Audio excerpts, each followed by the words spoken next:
to present Israeli Salad each week. Israeli Salad brings Israel to you, and you to Israel. So be part of our project. Support Israeli Salad and help us spread the word about life in Israel. To support Israeli Salad, please contact us at yoni@israelnn.com or call 972-3918-5554. And we thank you in advance for your support.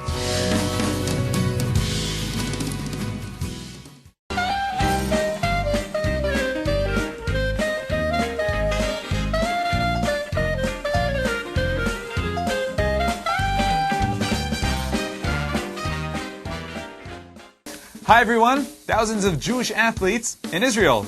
The Scorpions in Israel, the Ramatayim Men's Choir in Wales, and David Miller in Beit Sharim today on Israeli Salad.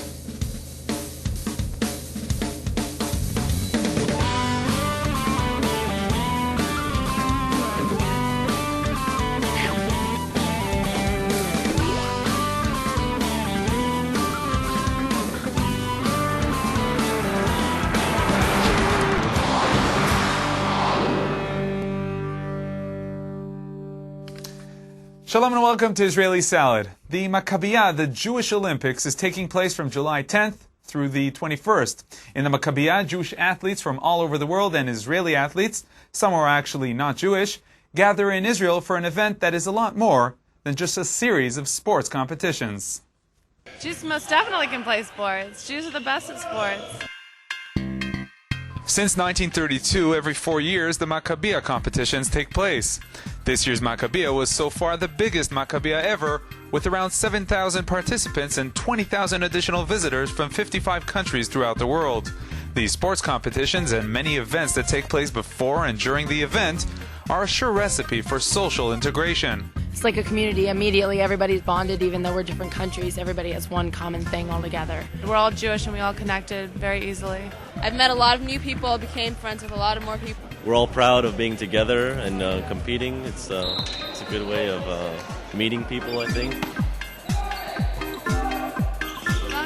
It's something to be proud of, a pride to have Jews play sports together. Many different organizations promote the connection between Jews in the diaspora and the State of Israel.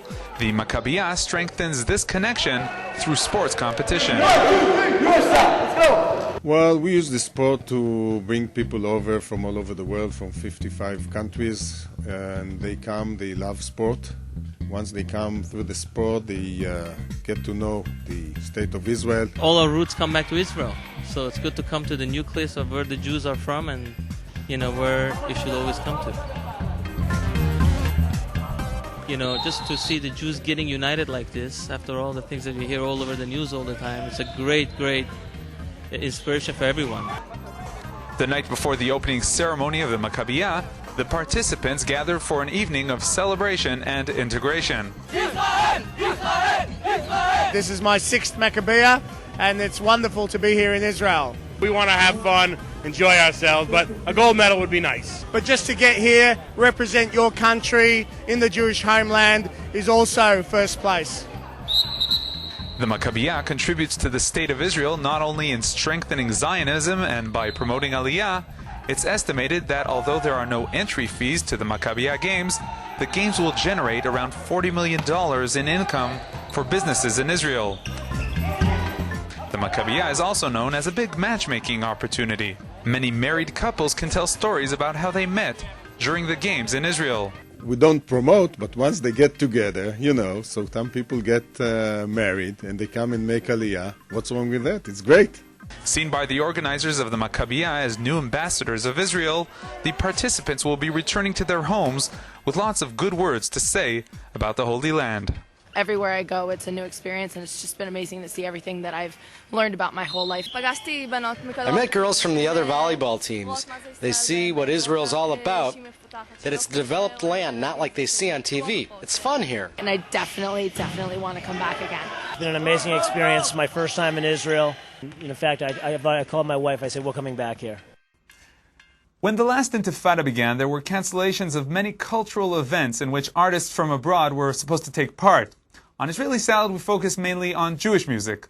The band we'll now see is not a Jewish band, but the fact that they decided to come and perform in Israel is seen, hopefully, as the beginning of a change in the field of performing artists coming to Israel from abroad. It's also important to note that part of the income from this band's concert was transferred to the Variety Organization to benefit underprivileged children. David Miller and Mark Kaplan met the Scorpions on their visit to Israel.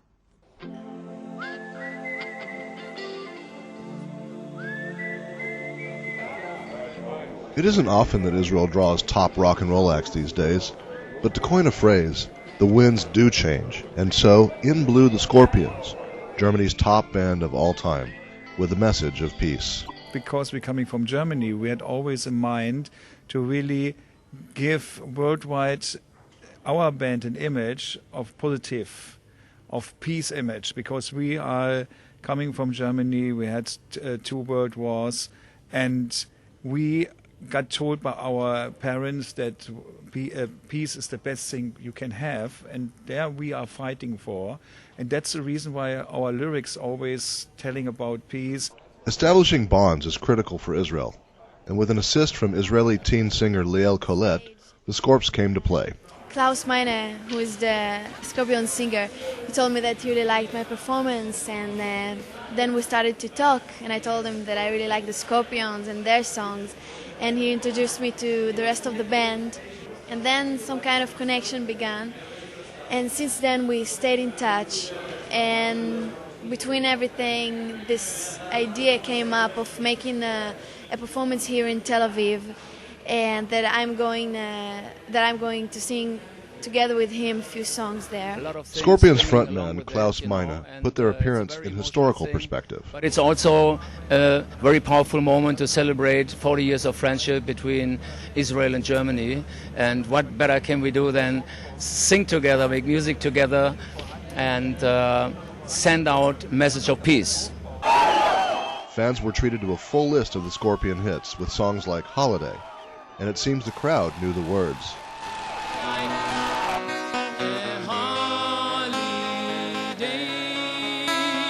Come on, Tel Aviv, now you. Come! And, in a nod to those living in Florida and Alabama, this tune struck a particularly familiar chord.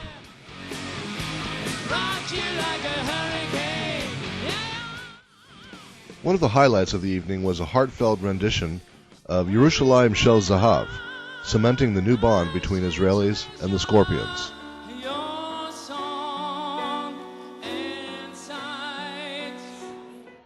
It was definitely a treat to get to know these guys. Hopefully my new friends Klaus, James, Pavel, Rudolph, and Matthias will come back soon. Have a good show, man. Reporting from Bloomfield Stadium in Tel Aviv, hanging with the Scorpions. For Israeli Salad, I'm David Miller. So that was a German band visiting Israel. Now let's hear about an Israeli musical group that went to perform in Wales. The Ramatayim Men's Choir of Jerusalem, whose music we could now hear in the background, was the first Orthodox choir from Israel to participate in the Chlanochlin International Eistedfud, which is a prestigious international choir competition. The choir's 30 members originate from Israel, the UK, South Africa, Australia, and the US. Earlier, I spoke with Richard Shavetzion, director of the choir. Shalom, Richard. Shalom, Yoni. So tell me, how was the performance in Wales? How did the choir feel representing Israel in this international event? Well, first of all, you know that there were representatives of approximately 50 countries from around the world.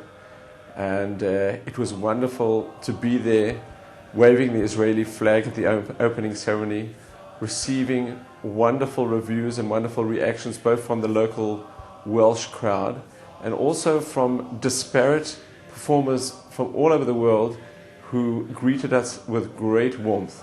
So there were nice reactions from the crowd? Well, you know, it's interesting, as we were getting into our cars, into our vans, some Welsh farmers came up to us and spoke about how much they appreciated a choir coming from Jerusalem.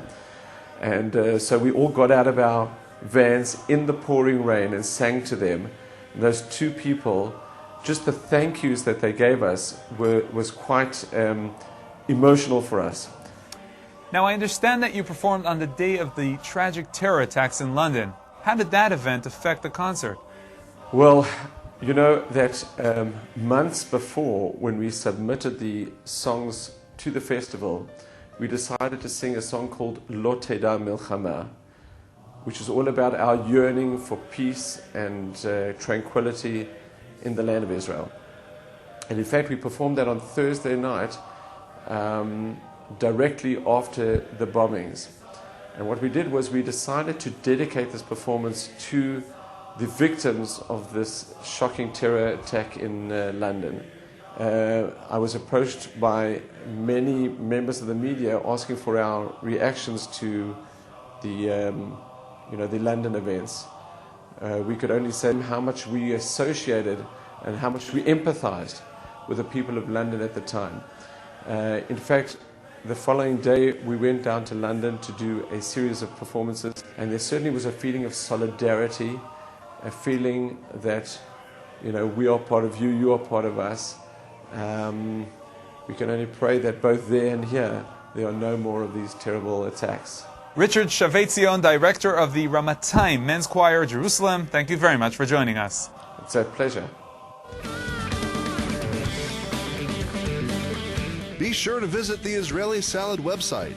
On the Israeli Salad site, scroll through all the editions, see what topics were presented on each program, and simply click on the icon to watch your favorite program. Also, watch all our fantastic music videos featured right here on Israeli Salad.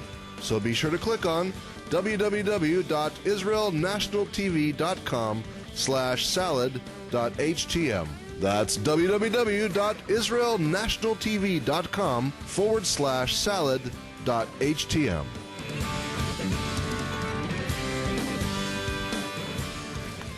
Last week we saw how MKs, members of Knesset, visited Beit She'arim, where one of the great leadership institutions of the Jewish nation sat. This week, David Miller takes us back to Beit She'arim for an in-depth tour of the site. Shalom, Yoni, and welcome. Today we have a very special treat. We're here at Beit She'arim. It's an Israeli national park. It's just outside Kiryat Tivon, or outside of Haifa. It's a magnificent archaeological site, a cemetery which was originally founded in about 220 years following the destruction of the temple. It ran for about 150 years, and a very common theme, it was destroyed by the Romans. Let's take a look inside.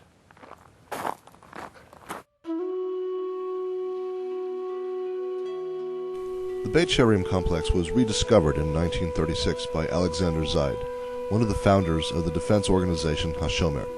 He actually discovered the first burial cave by accident. Zaid was murdered in 1938 by an Arab terrorist. His statue now watches over the Israel Valley atop Beit She'arim. The Jewish city of Beit She'arim was at its peak from the 2nd to the 4th century. The ruins of the synagogue are located just outside the entrance to the Beit She'arim National Park. The citizens of Beit She'arim carved a cemetery into the side of a mountain, creating splendid and extensive catacombs used for the burial of the leading citizens of the day. The catacombs are lined by passages which creates an underground city of the dead.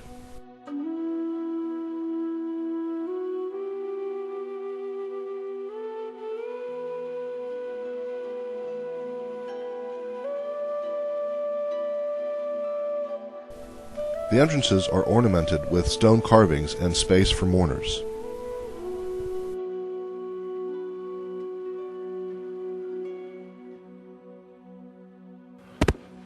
Now we come to one of the most interesting parts of the entire complex. This particular tunnel is over 200 yards deep and lined with highly ornate sarcophagi. Let's take a look.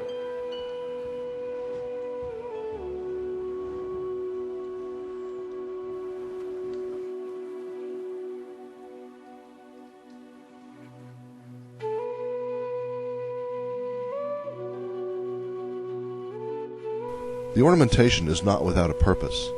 So what can the dead tell us? Well, apparently quite a lot. These carvings are literally messages. For example, these carvings highlight the Hellenistic link to the Jewish culture during this period. As you can see, the sarcophagi are covered with symbols, some Jewish, some not.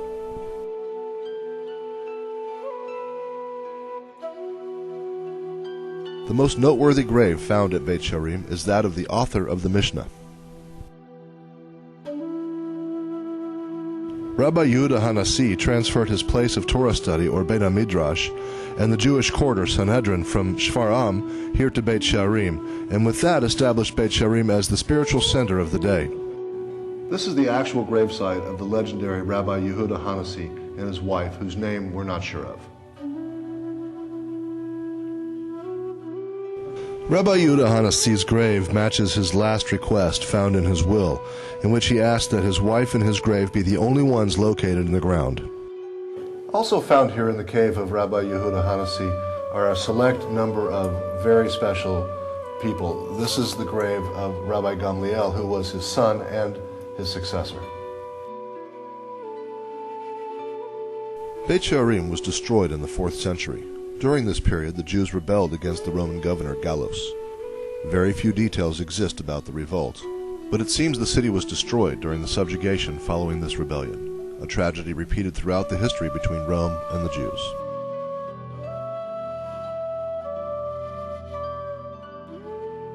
And now our weekly insight. Today we're discussing the Parsha, the portion of the week of Pinchas. Shalom to Rabbi David Samson in Jerusalem. Shalom Yoni, and shalom to all of our viewers around the world. The name of this parasha, Pinchas, refers to a Kohen, a priest named Pinchas. First of all, who was Pinchas and what did he do? Well, Pinchas is a very interesting person, and he has a very long life. We find him first in our portion of the week, and we find him living all the way into the period of the Judges for over 100 years. It seems that Pinchas was a high priest and had very high spiritual powers. He's equivocated to Elijah the prophet in his capabilities. And what he's known for in this portion of the week is for his zealousness in ending the plague as a result of simply putting to death those who were involved in promiscuous relationships.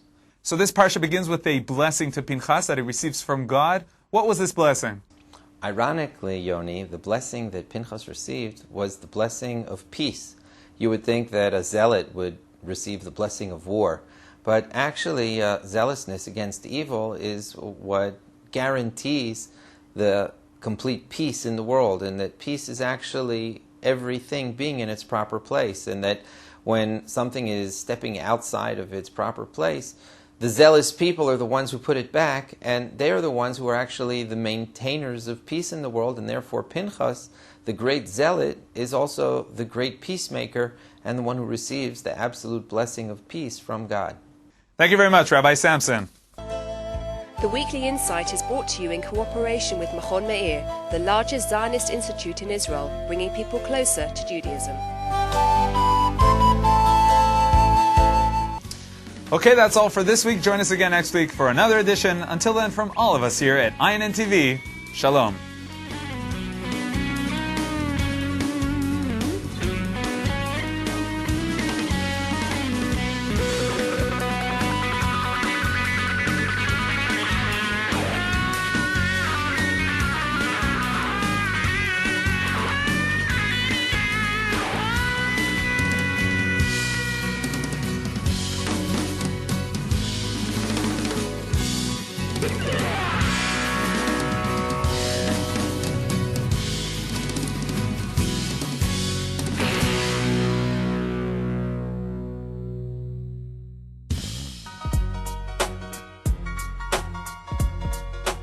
Please send your comments, ideas, and questions to the Israeli Salad email, yoni@israelnn.com, or leave a message on the Israeli Salad voicemail at international dialing code 972-3918-5554. That's 972-3918-5554.